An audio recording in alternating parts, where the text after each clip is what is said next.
It's Retro Movie Reviews from the Geek Salad Podcast. I'm Andy. And I'm Mike. And we're back. It's been, 3 weeks since our last... About there, yeah. About 3 weeks, it's been a while. Between my vacation and Mike's vacation. And I kind of went to, right there. Right I there. Can't see it. No, it's right there. I see it. Yeah, You should see the back. Bravo, sir. Bravo. Thank you. So, yes, we are back. We're back on the Retro Movie Reviews. Done with the summer review, so thank you, everybody who joined in on those. Actually, this was kind of a spur-of-the-moment one. We were looking for what our return episode was going to be, and I figured nothing would be more timely now than talking about 1982's The Dark Crystal. Indeed. Due to the Netflix series that just dropped. Yes, Age of Resistance, which sounds like a Star Wars video game, but more on that later.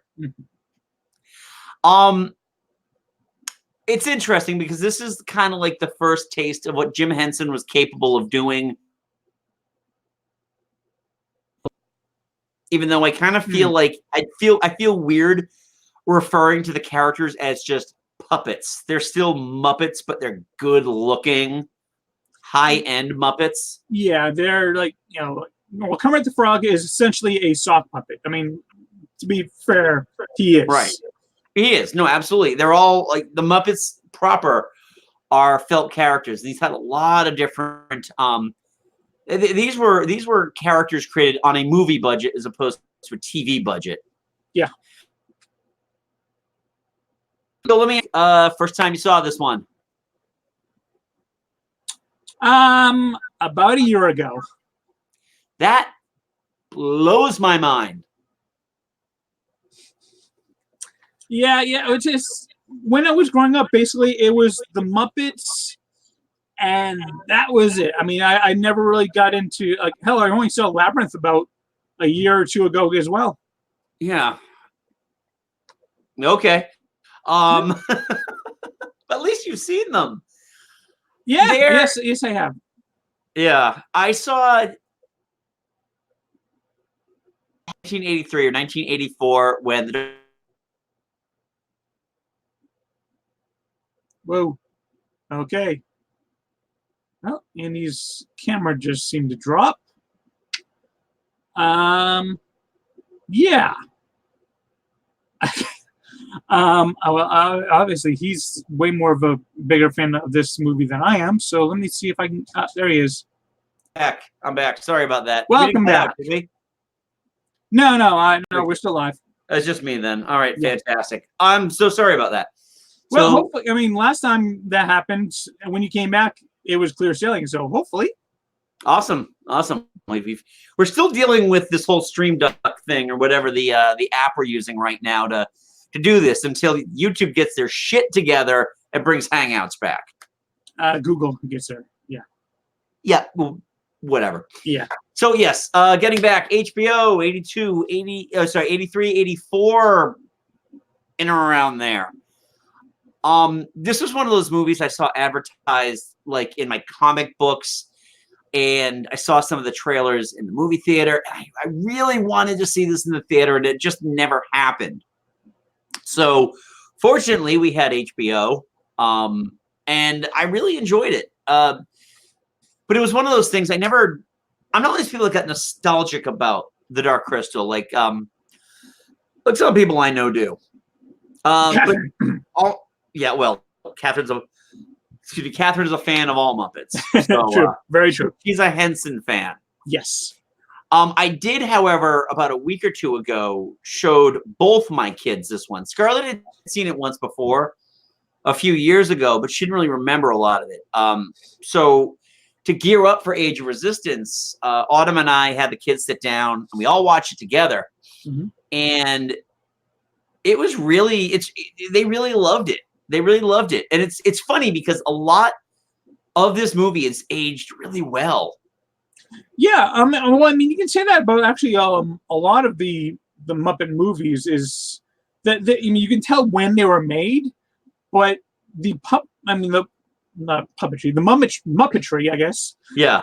is so spot on and so well done that it kind of transcends time. Yeah, I agree. And the beauty is too is that, I mean, with the Muppet movies, there's next to no blue screen. Yeah, there's no rear projection. In the Dark Crystal, there was a little bit of rear projection, which looks weird because you've got to composite them in. There's a huge matte line in there. Yeah. But it's not glaring. No.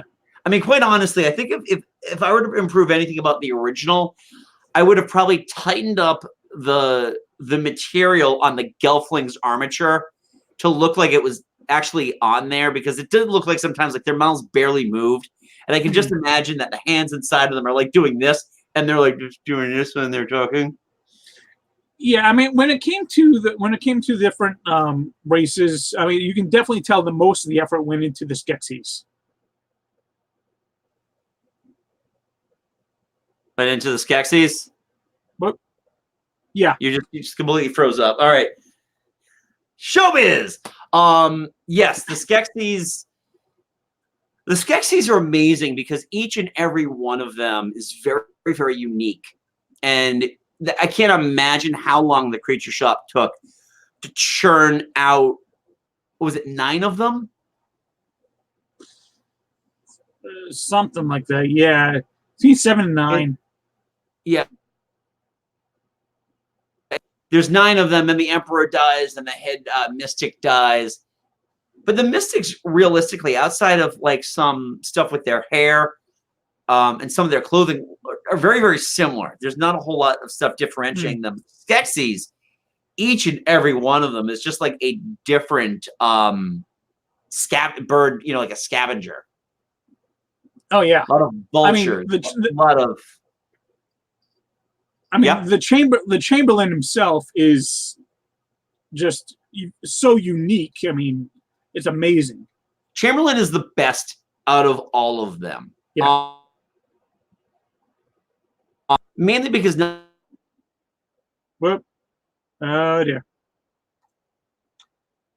Well, this is gonna be a fun one, isn't it?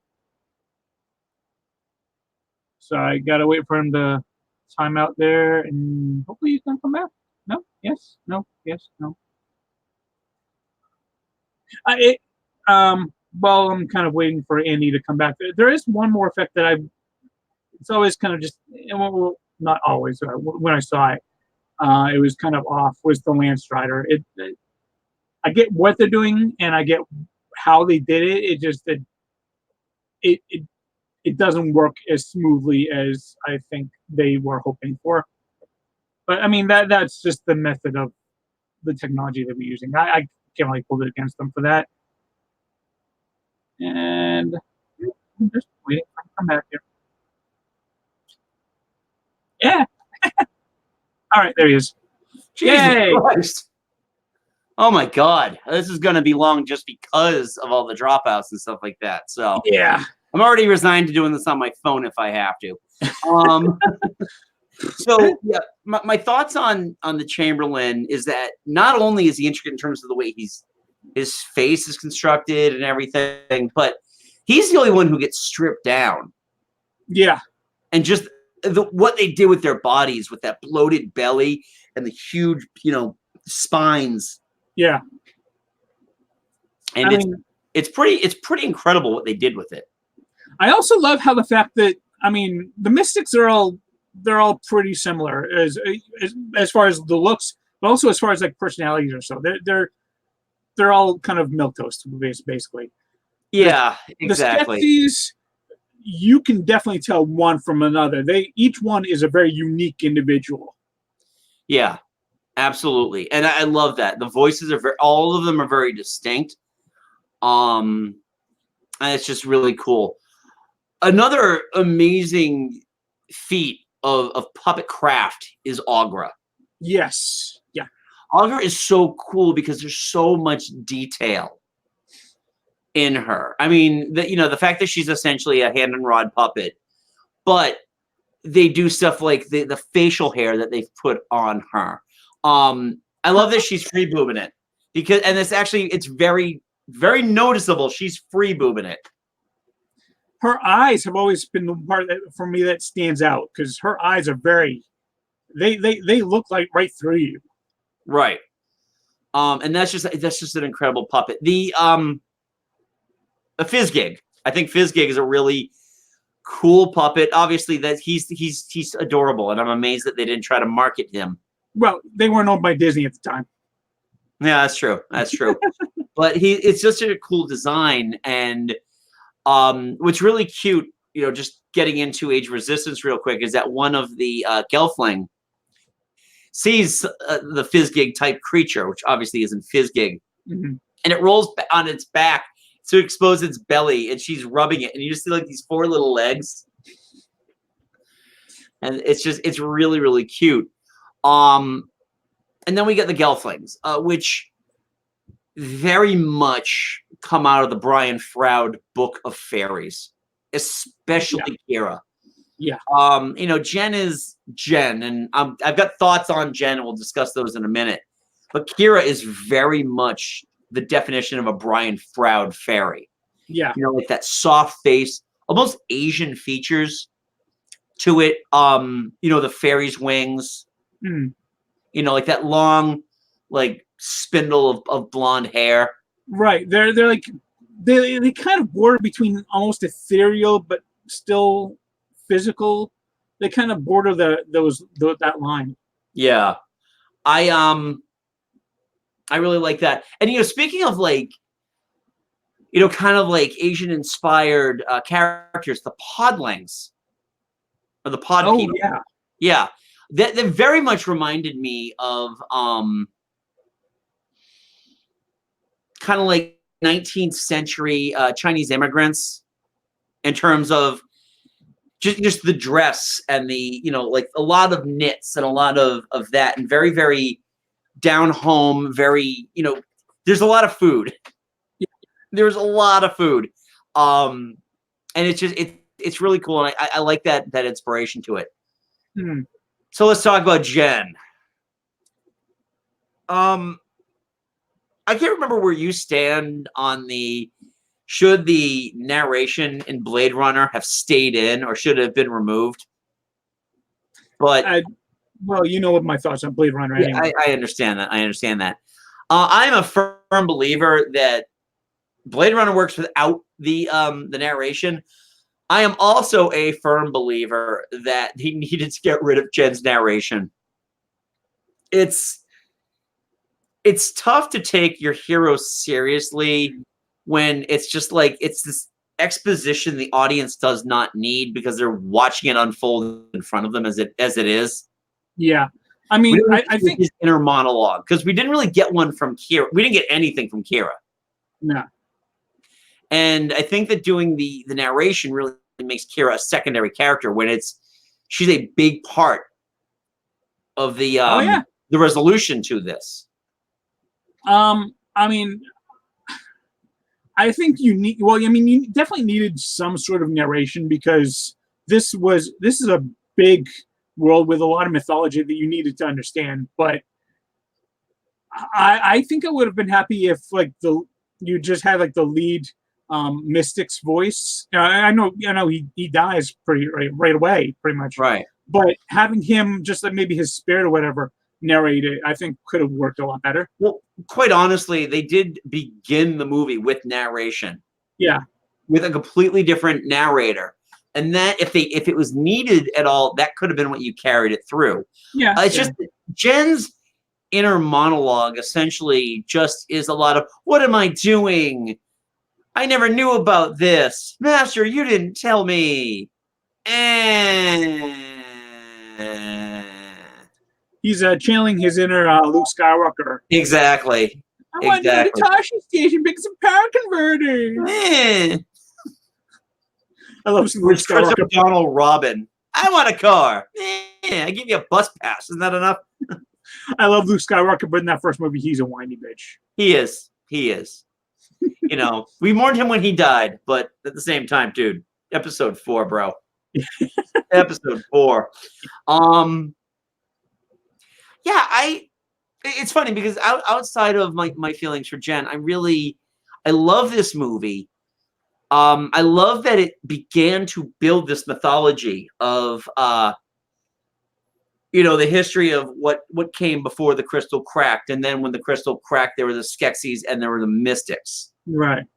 But they don't actually go into the fact that they are one and the same. They are one for one until you start seeing stuff like when the Emperor dies, then the head Mystic dies, and then when the scientist is thrown down the shaft of air and fire, and then one of those Mystics just turns into air and fire. Right, and then when the Chamberlain is cut, like they cut his hand, and the Mystic's hand just starts bleeding. I mean, that was really nice, and I would love to see something about the what those characters were like, how that whole thing came about, and how the crystal cracked. Because not to get into too much about Age of Resistance, because I've only watched about an episode and a half.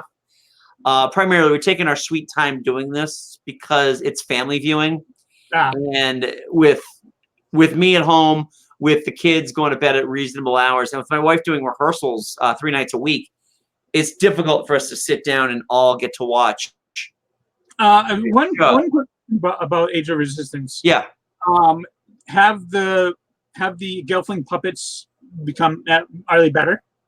Way better. The thing with Age of Resistance's Gelflings is that you are told in the very beginning, narrated by Sigourney Weaver, that there are 7 tribes of Gelflings, and that they're going to focus on 3 of those tribes because those are the 3 that kind of matter to the crux of this part of the story.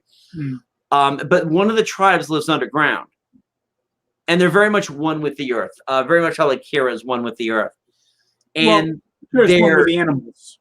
She's one with the, yeah, exactly. But she's Deet is her name, and she's voiced by Natalie Emmanuel, who was in Game of Thrones.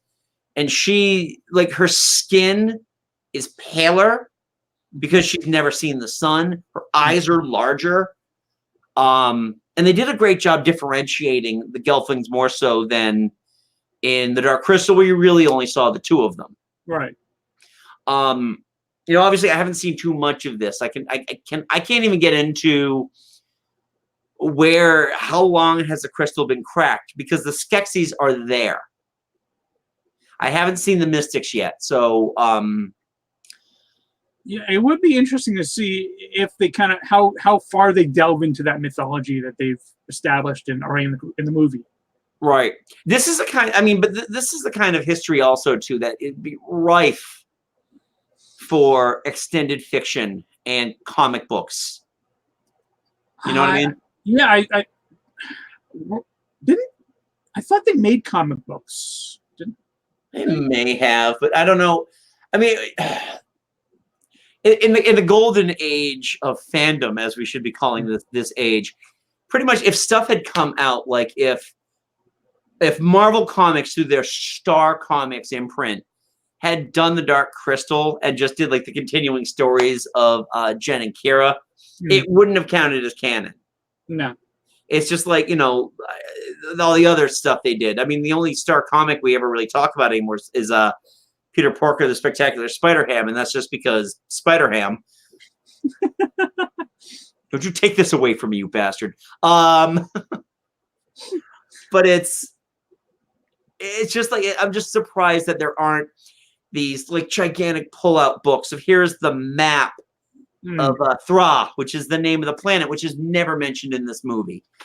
I think long term, going in and watching the series is going to give you a very good idea of the history.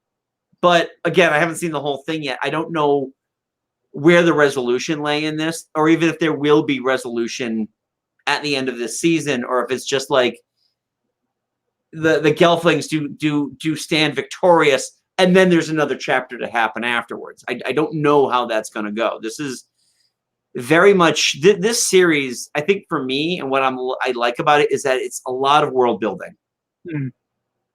The only thing I'm distracted by is like I keep like, all right, who's that voice?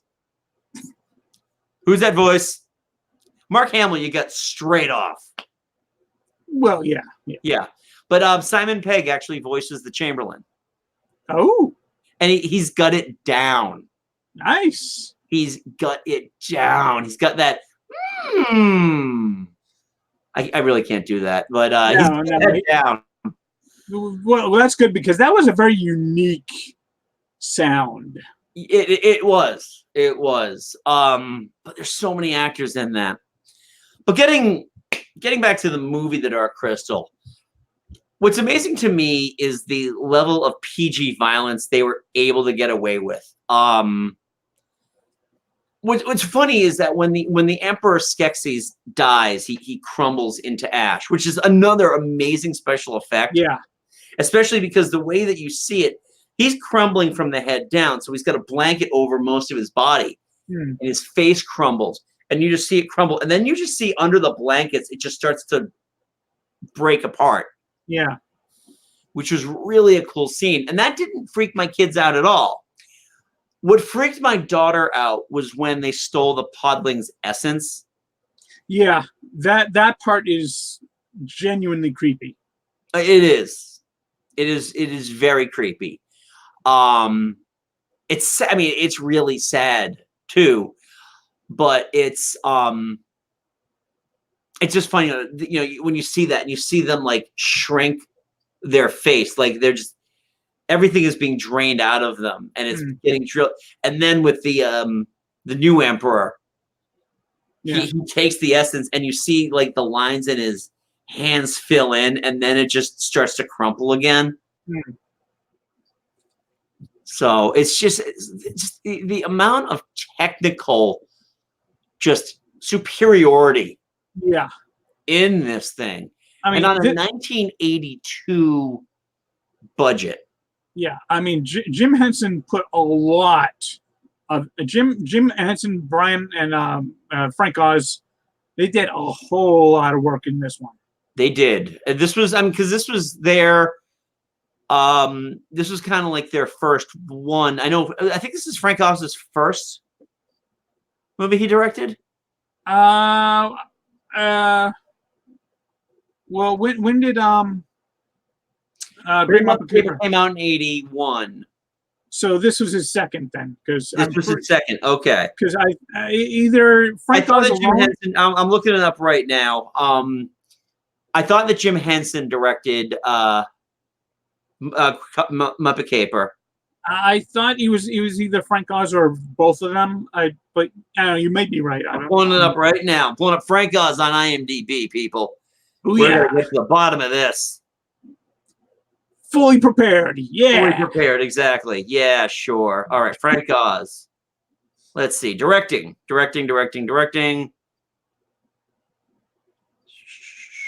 was born in the UK, by the way. I figured. All right, let's see. Credits. Filmography. Known for. Boom.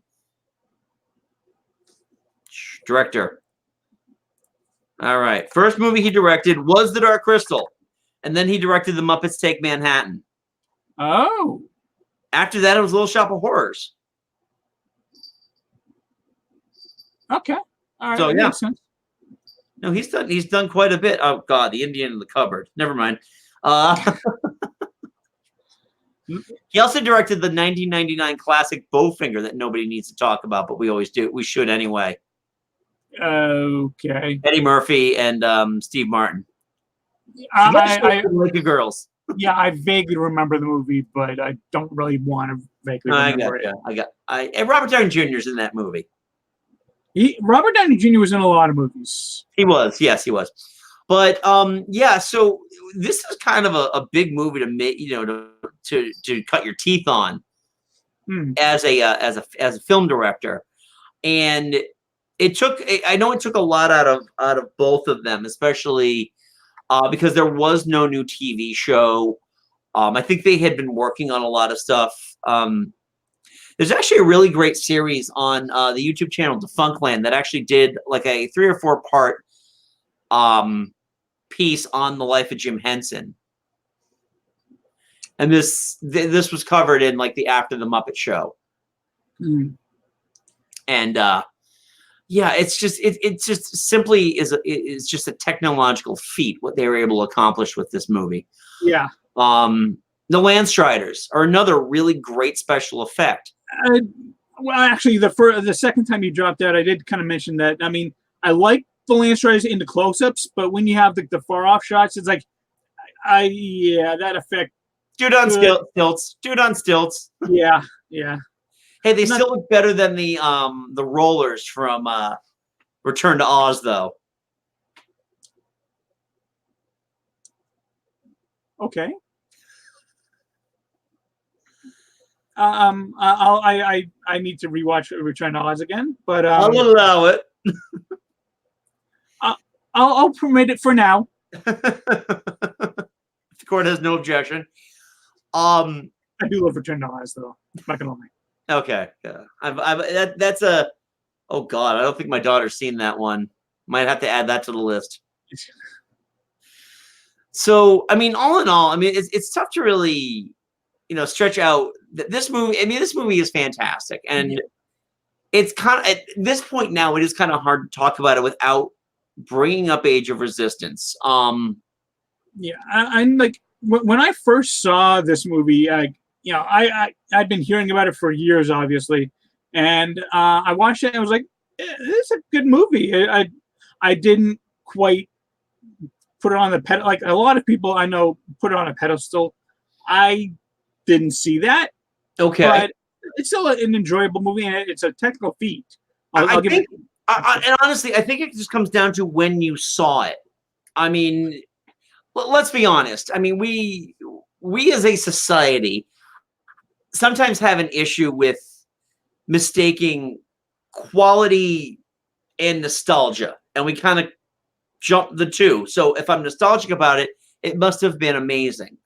Now, for someone like myself who has essentially been there since day one with this movie, I can actually say I genuinely adore this movie. This movie is an amazing technical feat. There are problems in this movie, but they're very small. They're very slight. There isn't a lot. There's not a lot I would change about this movie other than getting rid of Jen's narration, tightening up the faces on the Gelflings to fit the armature a little better. And, obviously you're going to any type of projection shots are going to be really difficult. Yeah. Not look bad. But when I think about like that run of fantasy movies that came out in the early to mid 80s, so this Labyrinth, the Never-Ending Story, out of those three, this is my favorite. This is hands down my favorite out of all three of those. Never-Ending Story is mine, but I actually kind of similar to you. I did see Never-Ending Story when I was really young. Okay. So that one, it freaked me out a hell of a lot more than this movie freaked me out. That's for sure. I saw the Never-Ending Story like years later. I mean, I was still technically a child when I saw it. And I was 12 when it came out. So if that gives you any idea. Yeah. But I think with that run of these fantasy movies that were here essentially to, maybe they didn't intentionally mean to do this, but they were there to fill the gap because we weren't going to have any more Star Wars for a very long time. Yeah. That the Dark Crystal really is just kind of it fits the bill in a really good way. This is definitely a movie you watch in widescreen. You don't watch the VHS of this one. Right. Yeah. Which is now another thing too. We haven't mentioned. We haven't gone into the music on this. Trevor Horn's music in this is really cool. It's very majestic, and unlike a lot of those sword and sci-fi movies of this era, it doesn't sound like a total Star Wars ripoff. Well, I mean, one thing that you can say about pretty much majority of the Muppet movies is the music is actually pretty solid.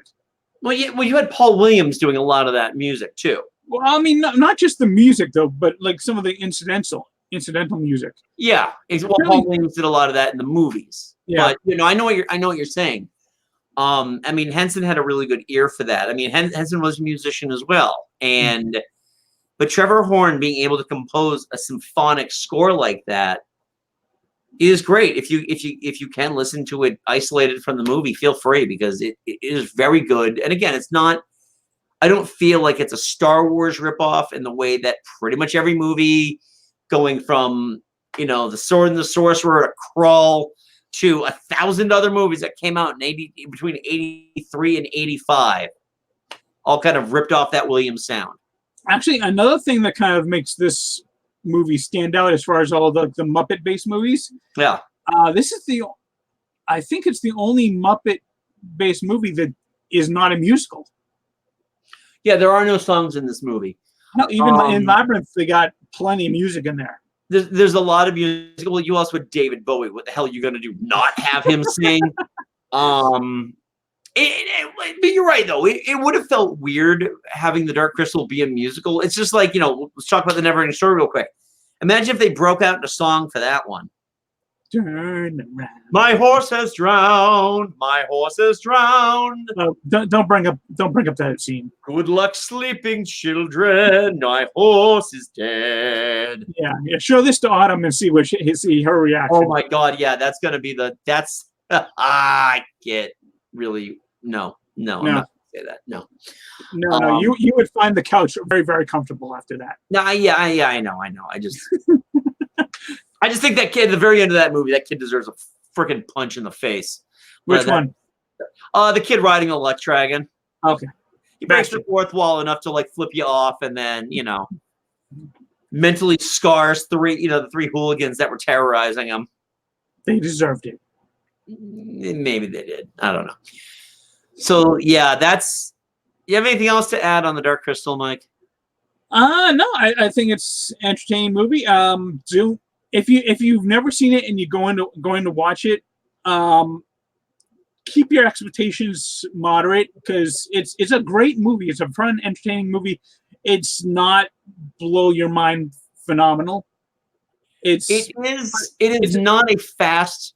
This is not an action film. This is a film where you have to accept straight up you are watching puppets.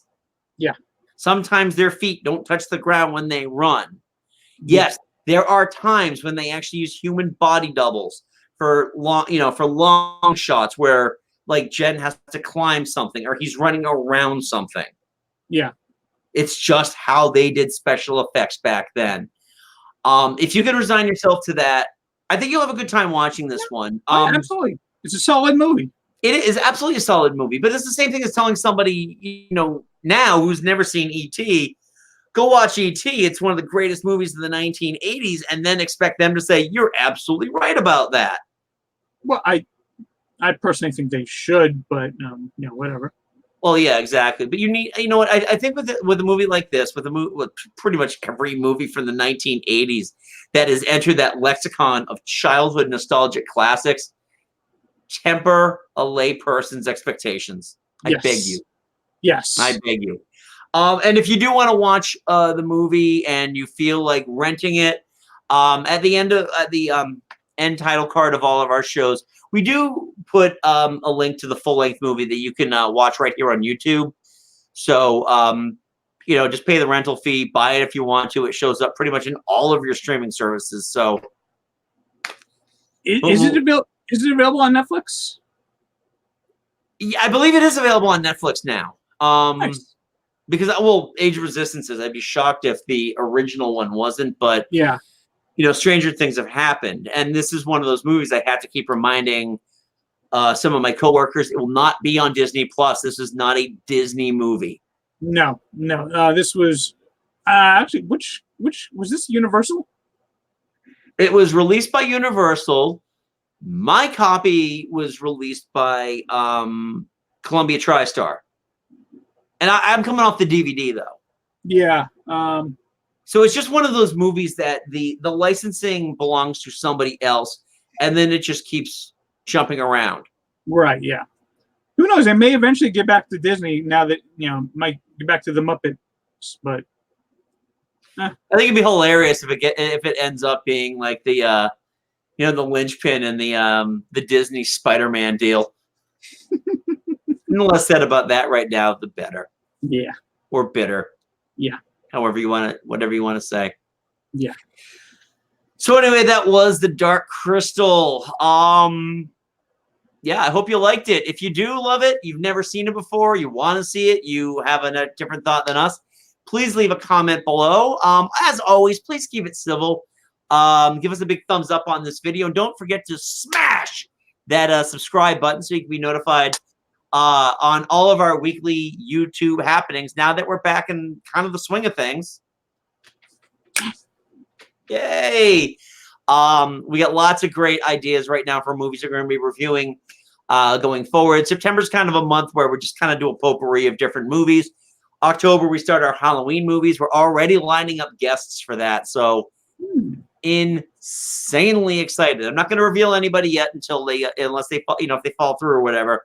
But I'm very excited about some of our guests. Yes. Anyway, Mike and I also host a little podcast called Geek Salad. You can check us out at geeksalad.podbean.com. Check out our latest episode, which is also here on YouTube, where we count down the top 25 MCU moments. Did you get you through the flight on that one, Mike? It did, yeah. Yeah. Yeah. A very unique flight. Yeah, exactly. We also had some help from some amazing podcasts. So go ahead, give it a listen, and then give those podcasts a listen too. They're all great friends of the show. We've all kind of created this great support system, which I love them all. They're amazing. But you can check out our show and the archive at geeksalad.podbean.com. You can download the Podbean app wherever you get your apps. You can also check out our episodes at Stitcher, Spotify, iTunes, and Google Music, as well as right here on YouTube. So far we haven't had a copyright strike in a while, like a wicked one where we can't release the video. So, well, that's because we don't have any Prince music in our videos lately. That's just son of a bitch. So yeah, you can listen to. We have plenty of different ways for you to listen to us. Also, check us out on Twitter at Geek Salad Radio and on Facebook at Geek Salad Podcast. So, Mike, get anything else for me? I really like the ending. I thought the effects on the ending were fantastic. Oh my God! Why didn't we talk about the ending? Oh Jesus! Okay, so spoilers if you haven't seen the movie. The Dark Crystal isn't so dark anymore. What's that? Dark Crystal isn't so dark anymore. It's not so dark anymore. And the merging of the Skeksis and the Mystics into like that one celestial being is so cool. Yeah. And I don't know if we're going to get any explanation for that in the show because I haven't gotten that far yet. I mean, I honestly was more interested in what they would have looked like before. Well, that's the thing was that we got to look at them as that, but they were really kind of more ethereal beings. Yeah. I also love too whenever evil is defeated, their henchmen always just like disintegrate. Like the ring of power is destroyed, and all of a sudden all the orcs just vanish. With this one, the crystal is healed. The Gartham just fall apart. Sure. Yeah. Why not? Why not? You've rendered an entire species extinct, Jen. You're the world's worst monster. But you have a shiny new castle. Yeah. Exactly. Da-na-na-na. So yeah, sorry about that. That's why I asked you, did I forget anything? Yeah. And all right, well no, we didn't. We didn't forget it. The ending is awesome. Check out this movie. It'll just be down here in just a couple of seconds or so. So anyway, until next time, I'm Andy. And I'm Mike. Go forth and be nerdful. We'll talk to you later. And